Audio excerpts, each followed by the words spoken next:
गोदावरी नदीत रात्रभर अवैध रेती उत्खनन, अनिरुद्ध झिंझोडे राहणार बळेगाव यांनी केली आयुक्तासह जिल्हाधिकारी कार्यालय यांच्याकडे तक्रार. बळेगाव तालुका अंबड. आज दिनांक 11 एप्रिल 2026 रोजी गोदावरी नदीच्या पात्रातील अवैध रेती उत्खननाची धक्कादायक घटना समोर आली आहे. अंबड तालुक्यातील बळेगाव येथील रहिवासी अनिरुद्ध भानुदास झिंझोडे यांनी आरोप केला आहे की गोदावरी नदीत मशीनद्वारे रात्रभर अवैधरित्या रेती काढली गेली. या उत्खननामुळे नदीच्या पर्यावरणीय संतुलनावर गंभीर परिणाम होण्याची शक्यता आहे. त्यांनी सांगितले की गोदावरी नदीच्या घाटाचा सर्वोच्च बोली इरफान गनी शेख यांनी दिलेल्या लिलावात नियम आणि अटीचे उल्लंघन होत आहे. सदर माहिती अशी की मशीन तंत्रज्ञानाच्या साहाय्याने रात्रभर रेतीचे उत्खनन केल्याने सर्व नियमाची पायमल्ली केली गेली आहे. याच्या विरोधात अनिरुद्ध झिंझोडे यांनी विभागीय आयुक्त छत्रपती संभाजीनगर कार्यालयात तक्रार अर्ज सादर केला आहे. पंचनाम्याची मागणी. ग्राम महसूल अधिकारी यांनी या प्रकरणावर पंचनामा करून त्या संदर्भात योग्य ती कारवाई करावी अशी मागणी केली आहे. तसेच सार्वजनिक पिण्याच्या पाण्याच्या संकलनासाठी वापरण्यात येणारे जलस्रोत आणि नैसर्गिक संसाधने वाचवण्यासाठी तात्काळ कामी येणारी कारवाई करण्याचे महत्त्वपूर्ण असे मत त्यांनी व्यक्त केले आहे. वाहन नंबरबाबत सुद्धा त्यांनी तक्रार केली असून त्यात आणखी एक महत्त्वाचा मुद्दा जो आहे की रेती वाहतुकीसाठी वापरण्यात येणाऱ्या वाहनावर नंबर प्लेट्स न ठेवणे हे एका गूढ कार्यप्रणालीचा भाग असू शकतो. त्यामुळे कायदे कानून चुकून वाहतूक केली जात आहे. या बाबीवर लक्ष देण्यासाठी RTO विभागाने व वाहतूक शाखेने तात्काळ कारवाई करणे आवश्यक असल्याचा इशारा देखील त्यांनी दिला आहे. दुरुस्ती आणि कारवाईचा प्रश्न. ही घटना समोर आल्यानंतर स्थानिक प्रशासन आणि पर्यावरण रक्षकांनी या अवैध उत्खननास रोखले आहे. गोदावरी नदीच्या संरक्षणासाठी सर्व स्तरावर सहकार्याची आवश्यकता असल्याचे स्पष्ट होत आहे. प्रशासनाने तात्काळ या प्रकरणी कारवाई करण्याची मागणी करण्यात आली असून भविष्यात अशा घटनांचा पर्दाफाश करणं आवश्यक ठरते. याच्या प्रतिलिपी माननीय जिल्हाधिकारी कार्यालय, माननीय आयुक्त कार्यालय मराठवाडा, छत्रपती संभाजीनगर या ठिकाणी याच्या प्रतिलिपी देण्यात आल्या आहे. या घटनेचा पंचनामा तलाठी दीपक गवारे यांनी पंचनामा केला असून त्यांच्या पंचनाम्यामध्ये वाहनाच्या खाली प्लेट दिसून आल्या नसून त्या प्लेट आतमध्ये नंबर प्लेट दिसून आल्या. या संदर्भात त्यांनी आम्ही विचारणा केली असता ते म्हणाले या ठिकाणी पथक आहे, पथक याची पाहणी करते, परंतु आम्हाला या ठिकाणी कुठंही महसूलचे पथक आढळून आले नाही. आम्ही ह्या बळेगाव गोदावरी नदीमध्ये वाळूचं टेंडर हे गेलं 1 महिन्यापासून चालू आहे. टेंडरचा ताबा देताना महसूलचे अधिकारी, तहसीलदार, SDM हे आले आणि त्यांनी नियम व अटी गावकऱ्यासमोर त्या टेंडरधारकाला सांगितल्या की तुला मशीनचा वापर करता येणार नाही आणि लेबरशिवाय भरता येणार नाही, बिगर नंबरचे वाहनं चालता येणार नाहीत, असे संपूर्ण नियम सांगितले. पण गेली 15 दिवसापासून मी गोदावरीमध्ये हनुमान जयंतीपासून आंघोळीला येतो रोज सकाळी रात्रभर JCB लोडर ह्या साह्याने त्याची वाळू उपसा करतात रात्रभर आणि रात्रभर त्या मशीनद्वारे हे वाहनं भरून देतात. आज सकाळी मी त्यांना विनंती केली, बाबा तुम्ही गोदावरीच्या पात्रातलं इतकं उत्खनन करू नका की जेणेकरून आमच्या गावाच्या पाण्याचा प्रश्न आहे, पर्यावरणाचा प्रश्न आहे निर्माण होईल. तुम्हाला नियम अटी दिल्या त्या नियमाप्रमाणे तुम्ही करा.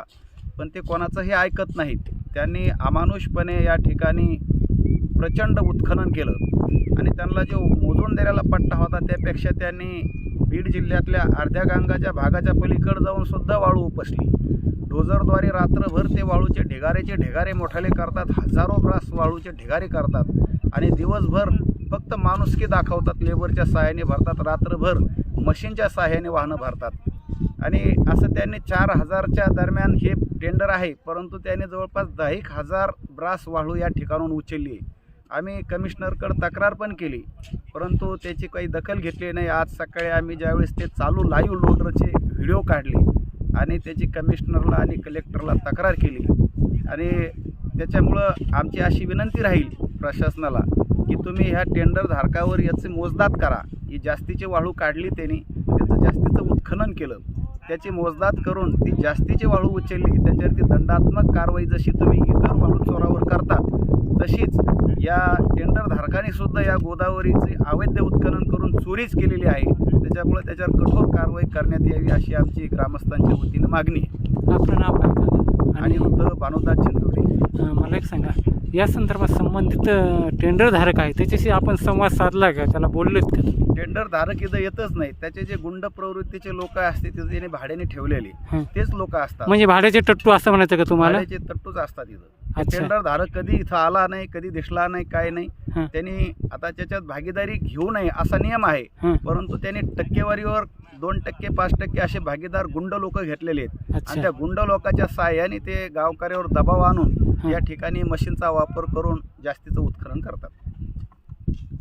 आणि हो, त्यात विशेष म्हणजे या प्रत्येक लहान गाडी असो मोठी गाडी असो त्याला 2 ब्रासचीच रॉयल्टीची पावती देतात आणि 6-6 ब्रास रेती भरून नेतात आणि एकाच पावतीवर दिवसभर 5-6 खेपा करतात आणि पावती तीच राहते. त्यामुळं त्यांच्या पावत्यासुद्धा बोगस, एकाच पावतीवर दिवसभर वाहनं चालतात, 5-5, 6-6 खेपा नेतात आणि ती पावती देतानीच जळगाव, शिल्लोड, संभाजीनगरच्या पुढच्या देतात आणि संभाजीनगरच्या आतच वाळू टाकतात. म्हणजे 5-6 खेपा होत्या ना असं नियोजन करतात. त्याच्यामुळे हा सारा भ्रष्ट कारभार या ठिकाणी या टेंडरधारकांनी गुंड हाताशी धरून चालू केलेला आहे. त्यामुळं प्रशासनाने त्यांच्यावर तात्काळ कठोर कारवाई करावी.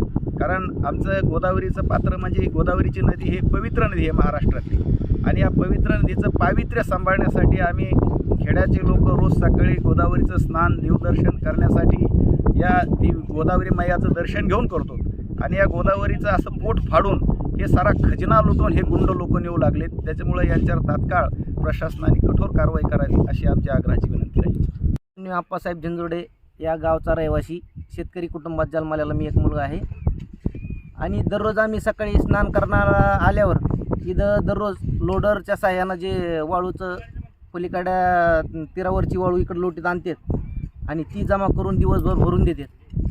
आणि दुसरा म्हणजे विषय, सकाळी 6च्या अगोदर हे टेंडर चालू होतं आहे आणि रात्री 8-9 वाजेपर्यंत चालतं आहे आणि हे कॅमेऱ्याचे तोंड कधी पण फिरलेले असते. दिवसभर फक्त 6 ते 7 घंटेच ते कॅमेरे सोयीचे असतात, नंतर ते वरतं तोंड झालेलं असतं त्याचं.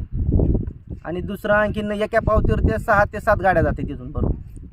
दिवसभरात एकच पावती फाडल्या जाते आणि 6 ते 7 गाडी एका वेळेसच 7 वेळेस गाडी येते ती एक वेळेस. तिथं व्यायाम मांड्याला इकडे तिकडे टाकतात ते. लांबून पावती फाटतात जळगावची, संभाजीनगरची किंवा इकडं जालन्याची आणि जवळच गाड्या टाकतात ते. मला एक सांगा, इथं प्रशासनाचे अधिकारी कोणी त्याचं वचक नाही का पावत्या वगैरे तपासणीसाठी? मंडळ अधिकारी, तलाठी वगैरे ते काय करतात? तलाठी ते येतात, आपलं पंचनामा करतात आणि जातात. पंचनामे सुद्धा आम्ही एक वेळेस घेऊन कलेक्टर ऑफिसला जमा केलेत, त्याची सुद्धा आम्हाला काही आणखीन दखल नाही कोणाची. अच्छा, म्हणजे तुम्हाला ऑफिसपर्यंत गेलोत आम्ही पण कोणी दखल घेतलेली नाही. म्हणजे असं तुम्हाला असं म्हणायचं का की प्रशासनाच्या काही अधिकाऱ्याची आणि या टेंडर मालकाची मिलजुल आहे असा तुमचा आरोप आहे का? डायरेक्ट पैसे घेतलेले ते हां, डायरेक्ट पैसे घेऊन विकत घेतलेले सगळे अधिकारी. असं आहे का?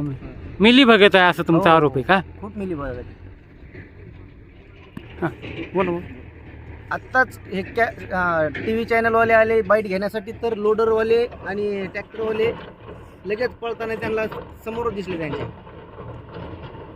समोरासमोर झालेला खेळ आहे.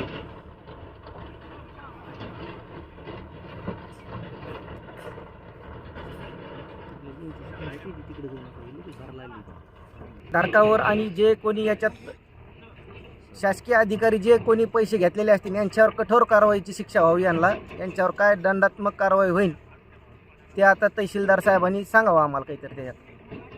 तहसीलदार साहेब, बळेगाव वाळू घाटामध्ये संपूर्ण नियमाचं उल्लंघन झालेलं आहे.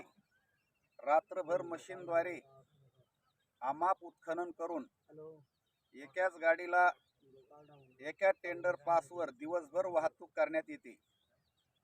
4000 ब्रासपेक्षा 2 पट वाळू रेती या घाटावरून उचलल्या गेलेली आहे. आपले अधिकारी कोणीही लक्ष देत नाही. तात्काळ या टेंडर धारकावर कठोर कारवाई करण्यात यावी.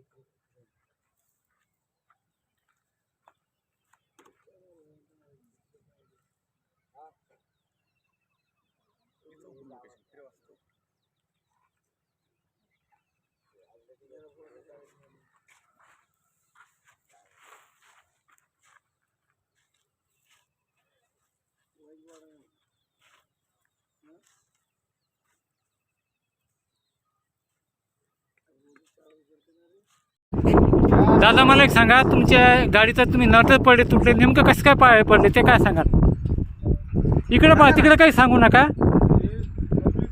कधी फसली होती? 1 घंट्यापासून आम्ही इथं आहेत, तुमची गाडी फसलेली काही दिसली नाही. 1 घंट्यापासून आम्ही इथं आहेत, 1 घंट्यापासून आम्ही इथं आहोत. ही गाडी 1 ते 1.5 घंट्यापासून इथं आहे. वाकली होती त्यासाठी काय वाकली इथं? ते तसं नाही, इथं 1 ते 1.5 घंटा. तुमची गाडी जे, तुमचं नाव सांगा. या ना नदीत, या ना गोदावरी, या ना मधातून आपल्या याच्या रस्त्याने गाव पण आले तरी चालतं.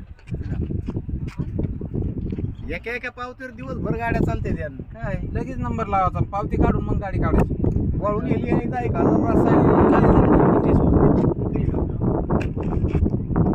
तुमचे सुद्धा व्हिडिओ काढले, त्यामुळे आम्ही काय त्यांना असं काय बरं मालकांना व्हिडिओ काढले. कोणी तिथे मध्ये आम्ही टेंडरचे भाऊ आहेत, कोणी म्हणतं काय आहे, त्याचा विषय आहे हा.